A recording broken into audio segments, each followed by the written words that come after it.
Yo, what is good guys? Welcome back.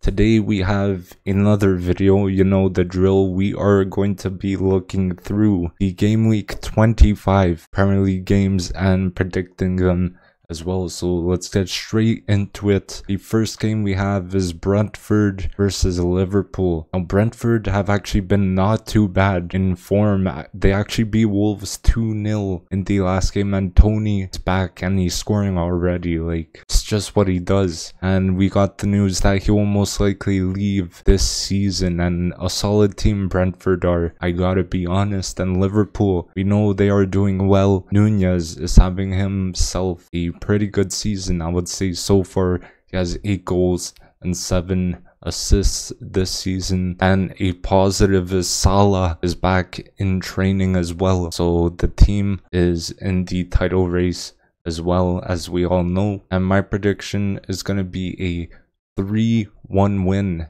for Liverpool. Now we have Burnley versus Arsenal. Let's be honest, easy game for Arsenal. Burnley have been struggling hard. They can't seem to get a result at all. They actually lost last week 3-1 to Liverpool, and company, like, my guy, what are you doing? You need to change something up. If something isn't working, clearly you have to change something up. And we move on to Arsenal.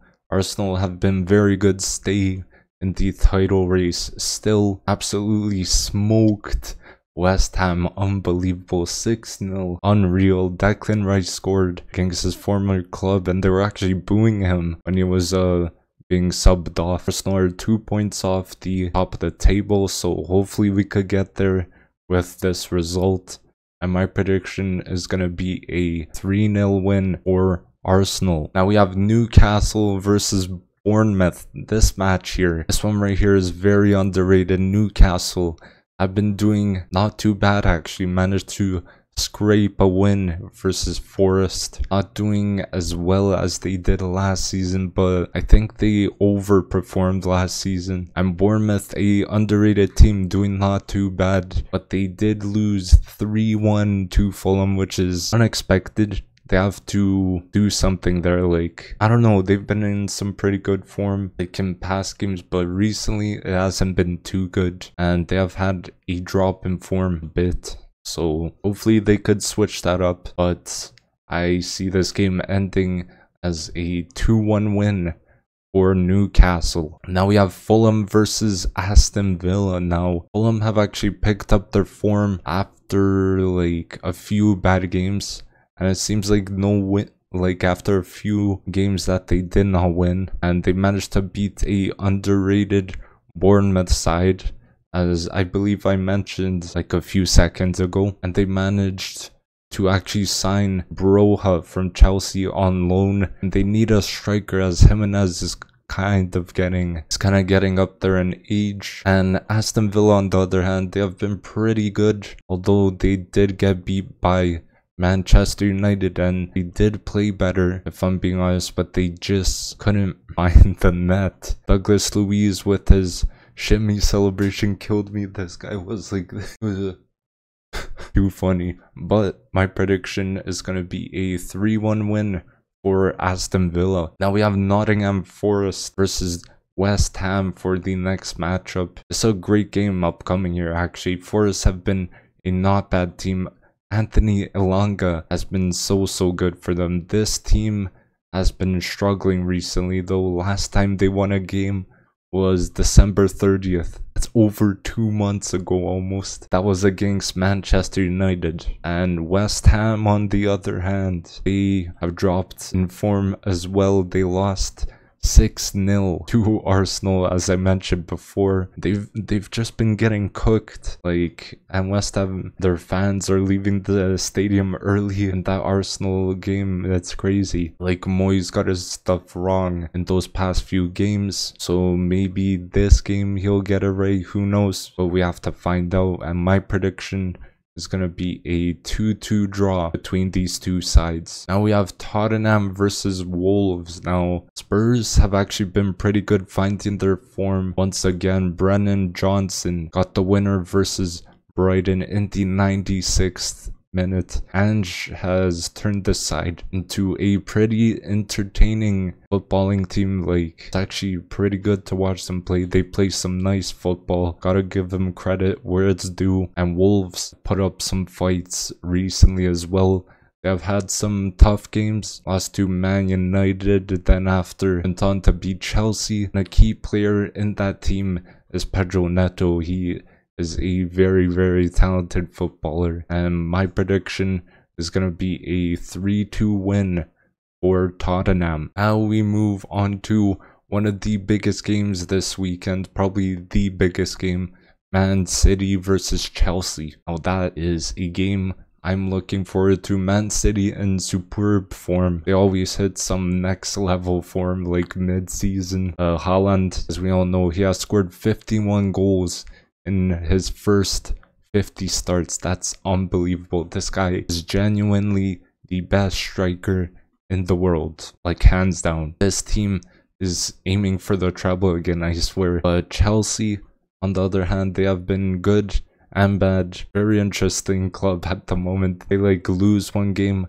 and then they go on to win the next one, so it's kind of like that kind of thing. And Cole Palmer has been carrying them this season. He has been, almost all the plays are going through him. He's been a very key player in that team. And Conor Gallagher got a brace as well versus Palace. He has been having himself a pretty good season as well, and my prediction is going to be a 3-1 win for Man City. Now we have Sheffield United versus Brighton. Sheffield have picked up their form, managed to beat Luton 3-1 this past week. That was after a 5-0 thrashing versus Aston Villa. They still sit at the bottom of the Prem, though. Brighton is the team they are facing, and a team that is not in the best form right now. They lost to Tottenham this past week, and they haven't been the same team that like all of us have loved watching, the great footballing team, but with their free-flowing football and stuff. But eventually I do think that will come back, so my prediction will be a 1-1 draw between these two. Now we have Luton Town versus Manchester United. Now this could end up being a good matchup. Luton Town have been great. Team I didn't know would do so well in the Premier League, and always putting up some fights against any team. Fans are always behind them whenever they're losing or winning. It's amazing to see. And Man United are back in form. The Højlund and Garnacho duo is great. They're doing so well together, those. And Højlund now has 5 goals in 5 games as well. Incredible. He's hit the ground running, and hopefully he continues it. Maino, such a incredible talent. He is now starting games, which he definitely deserves to start. And my prediction is going to be a 2-1 win for Manchester United. The last and final game of this week, we have Everton versus Crystal Palace. Everton have not been good recently. They have not managed to win a game for a while. They are at risk of another 10-point deduction, which will suck. Absolutely, it will not be good for them. And crazy stuff is going on when other clubs have more breaches. Specifically, you know, the club who has 115 breaches or something like that. And Crystal Palace also not in the best form, been struggling to get results. Roy Hodgson might be getting a sack soon because their results have not been very, very good or good at all. Elise is out with the injury, which is a huge blow for the side. That player is so talented, and they're definitely missing out on him. My prediction will be a 2-1 win for Everton. So thank you guys for watching. Hopefully you did enjoy the video, and don't forget to drop a like. Comment down below what your predictions are. I will check them out. Don't forget to subscribe as well. And I will see you guys in the next video. Peace.